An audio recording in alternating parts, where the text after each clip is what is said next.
As we all know, the Western alliance has threatened Russia with massive and unprecedented sanctions if Russia indeed attacks Ukraine. But what the Western alliance has to take into account if they proceed with these sanctions and isolate Russia, Russia's giant neighbor China will give their support to Russia. It seems likely that China and Russia will become alliances and fight against the United States. An enemy of my enemy is my friend. Wondering how this even got so far? Well, stay tuned. Welcome to the Ecocation channel, where we keep you informed of all major politics and economic subjects worldwide. Don't forget to like and subscribe to our channel, and press the bell icon to never miss an update. After a call Xi Jinping and Putin held in December, the Chinese leader made it clear to support Russia's demand that Ukraine must never join NATO. A decade ago, such a relationship seemed really unlikely. Russia and China were as much rivals as partners. But after a period when both countries have sparred persistently with the United States, Xi's support of Putin reflects a growing identity between the interests and worldviews of Russia and China. According to the Chinese media, Xi told Putin, certain international forces are arbitrarily interfering in the internal affairs of China and Russia under the guise of democracy and human rights. The Russian and Chinese leaders formed a united front by a belief that the United States is plotting to overthrow and undermine their governments. In the popular days of communism, China and Russia supported revolutionary forces around the world. But nowadays, Russia and China have embraced the rhetoric of counter-revolution.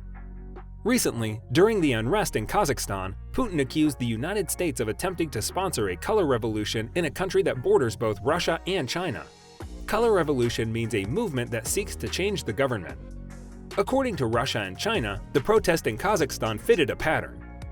Because in 2013/2014, Russia already accused the United States of the Ukraine Maidens Uprising, where a pro-Russian leader was overthrown. But also China has its suspicions. They believe the United States was the hidden hand behind the huge Hong Kong protest of 2019. Former President Wilson of the United States said in 1917, "We have to make the world safe for democracy." But nowadays, Xi Jinping and Putin are determined to make this world safe for autocracy. Russia and China strive for more than being defensive against the United States. According to the current leaders of Russia and China, they would like to create a new world order that will better accommodate the interests of Russia and China. They believe they are vulnerable to the color revolutions the West puts in place.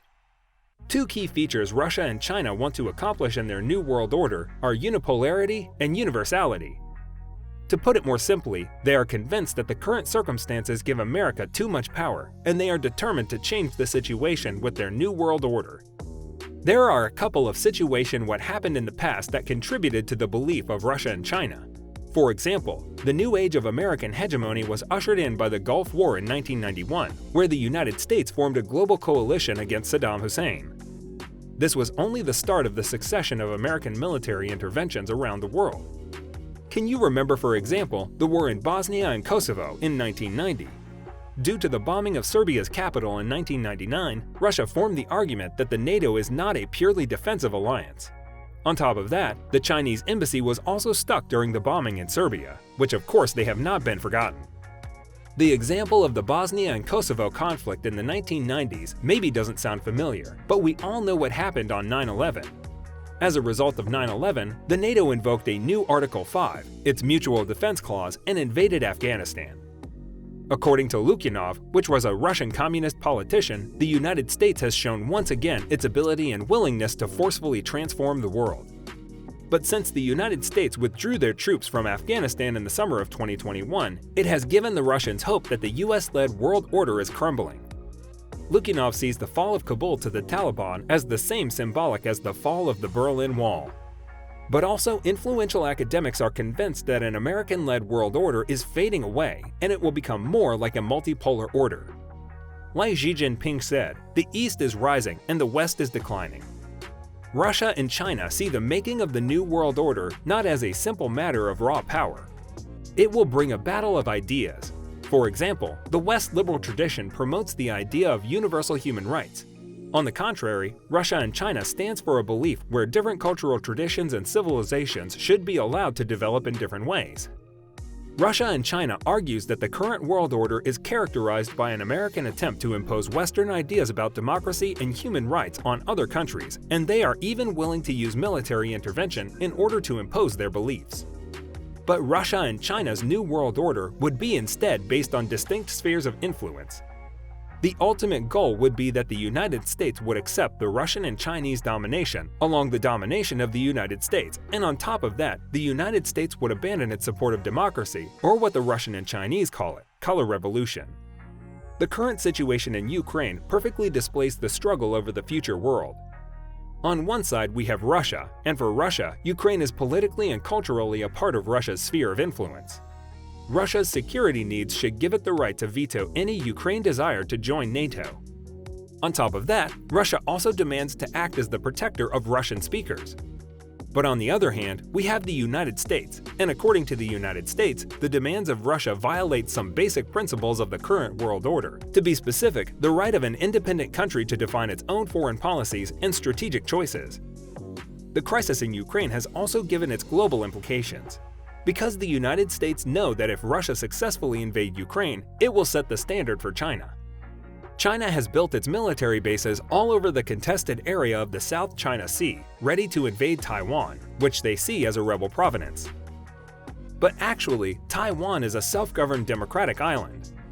Although Russia and China have similar complaints about the current world order, there are also some differences between them. For example, Russia is more willing to take on more military risk at this point than China is, but its ultimate goal may be more limited. Former US President Barack Obama said that Russia is no more than a regional power, but Russia has made it clear with the use of military force in Syria, Ukraine, and elsewhere, they are also an important player in the world. Another major difference between Russia and China is their economic potential. The economy of Russia can almost be compared to the economy of Italy, and it currently does not have the resources to become a global supremacy. On the contrary, China is now, by some economic measures, the world's largest economy, and it is the largest manufacturing and exporter worldwide. Also, China had used its trading power to expand its global influence. But are the desires of Russia and China realistic? Or do they need some dramatic moment to create a new world order as they see it? History has shown that a new governing system for the world generally emerges after some kind of seismic political event, such as a major war. Think about the creation of the United Nations, the IMF, or the World Bank. The question is now, do Russia and China have face a direct conflict with the US in order to push through their ambitions for a new world order?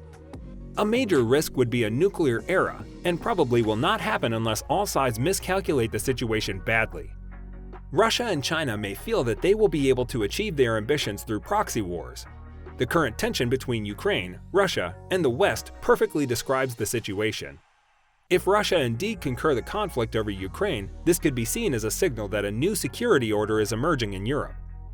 And if China successfully invade Taiwan, that could be seen as a sign that the era of American dominance of the Pacific is over. What are your thoughts? Will Russia and China impose a new world order? What do you think of the new world order Russia and China have in mind? Should the United States be the front leader worldwide? Let us know in the comments section. For more interested topics of worldwide politics and economic subjects, like, subscribe, and put your notifications on in order to be always updated on what's going on in the world.